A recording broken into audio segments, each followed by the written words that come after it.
Peri from Fire Emblem Fates Conquest is a controversial character to say the least. She's a noble from Nor, the Crown Prince's retainer, very childish, and she loves killing people while ripping out their blood and guts.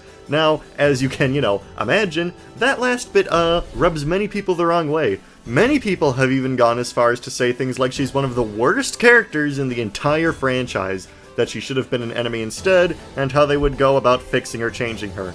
However, I think Peri is fine as is, and is one of my favorite characters in the whole franchise, and you better believe I'll use the next 9 or so minutes to explain why. But before that, remember to like and subscribe if you enjoy the video, and comment your thoughts on the video down below. Stuff like that motivates me to make more high-effort videos like this one. With all that being said, let's begin. It's probably best to get all of my biases out of the way first, so, just so you know, I try to train Peri on every run of Fates I do, I own this Peri merchandise, I have her on my 3DS screensaver, I've commissioned art of her, and my last 2 April Fool's videos have been about her. So needless to say, I'm a pretty big fan. I love her design, her gameplay, her personality, and even her bloodlust. What can I say, I've always just found absurd violence funny. So a lady who talks like this... You work so hard.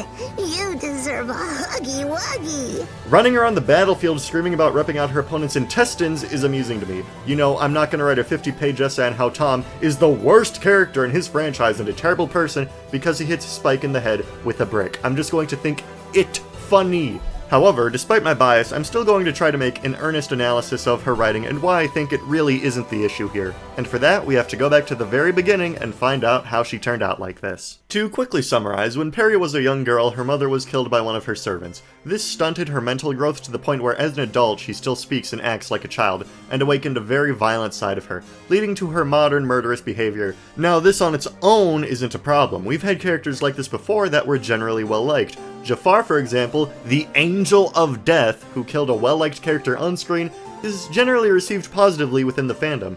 So, what's the problem with Peri?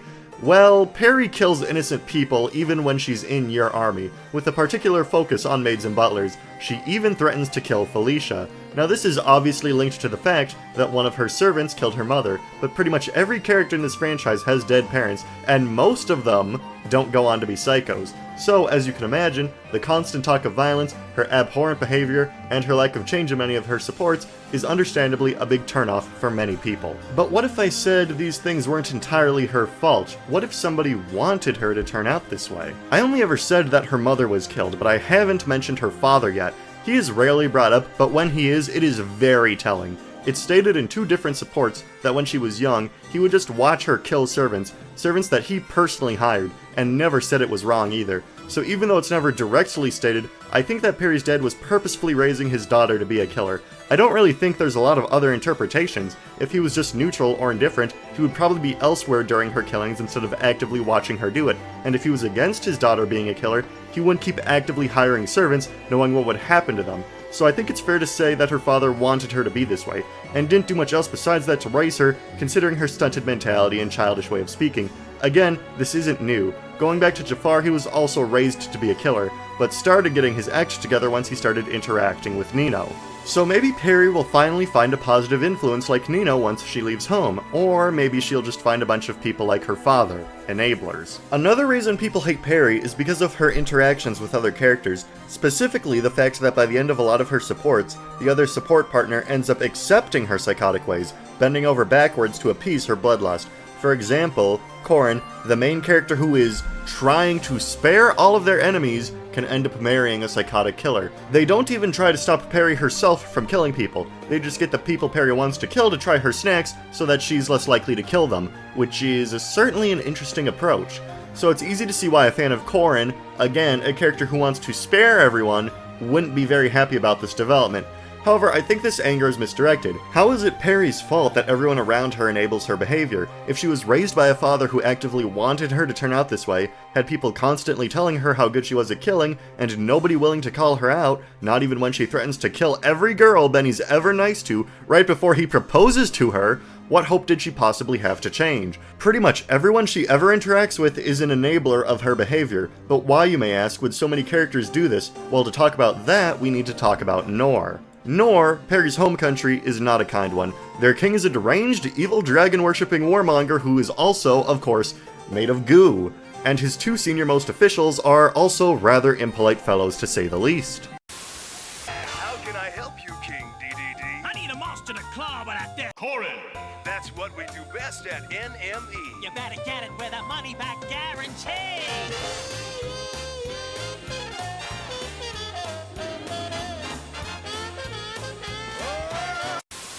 And this violence can be seen elsewhere within their culture, like how Baruka originally tried to outright kill Camilla, a princess of Nor. And how did Camilla react to this, you may be asking? Well, she actually hired Baruka on the spot. With this in mind, it's no wonder that Peri's Norian noble father raised her to be a killer. Nor is an inherently violent society, so I think it makes perfect sense for somebody like Peri to be a retainer for a Norian royal. Speaking of being a retainer, another example of a character that people claim she ruins is Xander. Because why would a man who tries to put the needs of the people above his own, and generally tries to be honorable, have somebody like Peri as his right hand? Well, in the various stories of Fates, it's shown that he's a massive hypocrite, like how he's all about honor and being just, even though he actively carries out the orders of a man who is, let's just say, not really, interested in either of those concepts. There are other examples, of course, but this ain't about him. So no, I don't think Peri ruins other characters. It seems that this behavior is at worst only seen as a minor flaw in Nor, and something you can look past if you really want to get with somebody, which is why Norian characters interact with her violence so casually. However, I think the fact that a majority of the Norian cast she interacts with enables her behavior, which pretty much halts her ability to change, makes her interactions with non-Norian cast members all the more interesting to analyze. So far, we've really only discussed Peri's violent side, but there's actually more to her than that. She loves baking, a subject that comes up in a bit of her supports, and actually ties into the gameplay as she's the best chef in the game. And she's into fashion, which comes up in a couple of her supports and is obvious when you realize she's wearing makeup in some of her art. And, well, just look at her.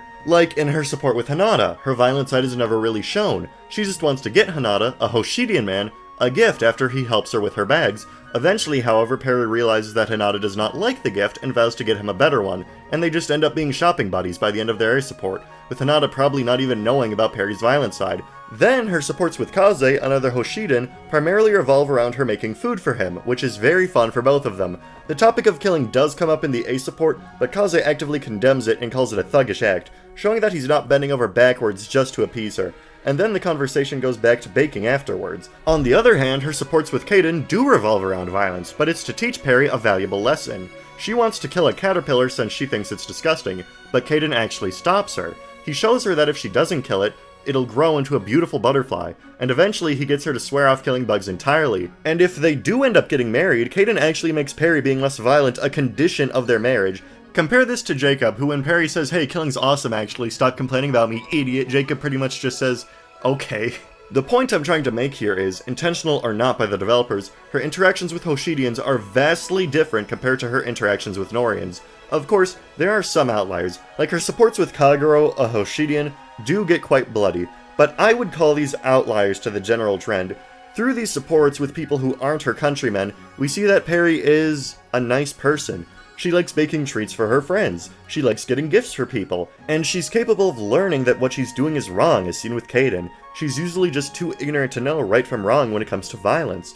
Be it from the death of her mother, the acts of her father, or the enablers of Nor, she was just never able to grow past being a child mentally. So I think it's pretty clear at this point that I don't think Peri's writing is the problem. She is a generally consistent character, it's just that the characters surrounding her in Nor and how they interact with her violence led to her bad reputation. However, I think I know of a cast that you could sneak her into with much less complaints. Peri is a noble who suffered from a traumatic event at a young age, and went on to develop a negative character quirk due to this, where her still-living parent actively encouraged her to be garbage. Gee, I wonder if this describes 70% of the cast of a game you've ever heard of before. Oh, seriously, throw her into the Blue Lion's house completely unchanged, and I guarantee you that people would like her interactions with those characters more. You know, do you really think somebody like Felix would just be like, okay, if Peri, told him to stop complaining about her? Also, in case you, forgot this neat little, factoid, the main character of this route not only kills, but murders women,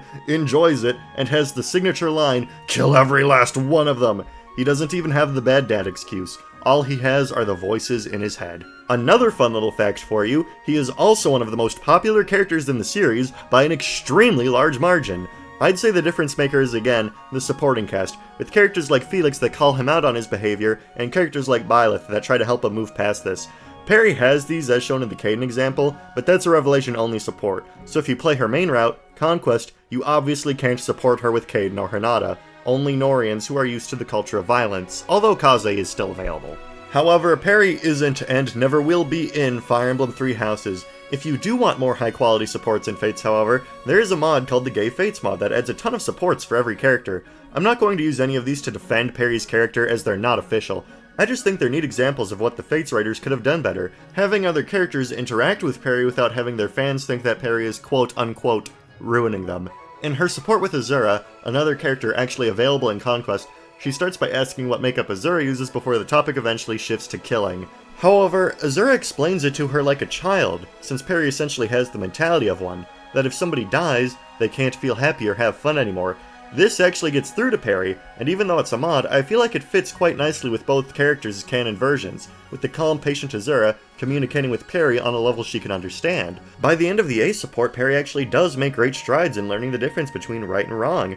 When she kills an assailant that was attacking Azura, and Azura explains that sometimes killing is okay, like when it's to save your friends. However, there are also good ones that go beyond just teaching Peri that murder is bad, as that would get boring and repetitive real quick. She has a support with Oboro, and of course Oboro, being Oboro, hates her right off the bat for being the embodiment of everything she hates about Nor. However, Oboro quickly realizes that they have more in common than she realized, with their shared love of fashion, and more interestingly, their bloodlust. Oboro is extremely vengeful towards Norians, and her personal skill even gives her more attack when fighting them, and when Peri points out that they both have an extreme bloodlust, it causes some serious self-reflection on Oboro's part. This is good material, and you can really tell the people behind the mod really cared about getting the characters right. It shows that, with a little more thought on the part of the writers, other characters' interactions with Peri could have been much more interesting. I'd recommend checking out the mod if you ever get the chance. The supports I read were well written, and it adds a lot of replay value. Of course, the real version of Fire Emblem Fates doesn't have these supports, and in the real version of Fire Emblem Fates, while a man from another country could teach her not to kill bugs, it would take a man from another world to change her completely. Ingo, or rather Laszlo, is from the World of Awakening, and through some classic Fates hijinks, ends up in Nor as Xander's retainer. He also has the best support with Peri. When Peri brings up at a tea party that she kills servants, Laszlo is very quick to condemn it and explains to her that if she kills people, their families won't be able to see them anymore. This actually strikes a chord with Peri as she's upset that she can't see her mother anymore. When Peri explains how her mother died and how her dad raised her, Laszlo understands instantly how Peri ended up like this and feels terrible for her. After Hug, it seems like he finally manages to get through to her. This is especially true in their S support, where, even if but for a moment, Peri manages to break through her childlike persona and say a real adult statement to Laszlo about how much she loves him. This is all Peri needed the whole time. Somebody who was able to understand her. It's great, to be honest. So, this is the good ending, right? Peri's on the right track now, right? Well, unfortunately, due to the non-linear nature of Fate supports, she can have these beautiful talks with Laszlo, and then go right back to telling Leo about how badly she wants to kill a guy. She's just not a story-important character. So unlike Jafar, who had his hero moment when he saved Nino, or Dimitri, who gets to show his transformation into a better man throughout the story, Peri just has inconclusive endings where she might improve. And sadly, that's all there is to it. But wait! There's more!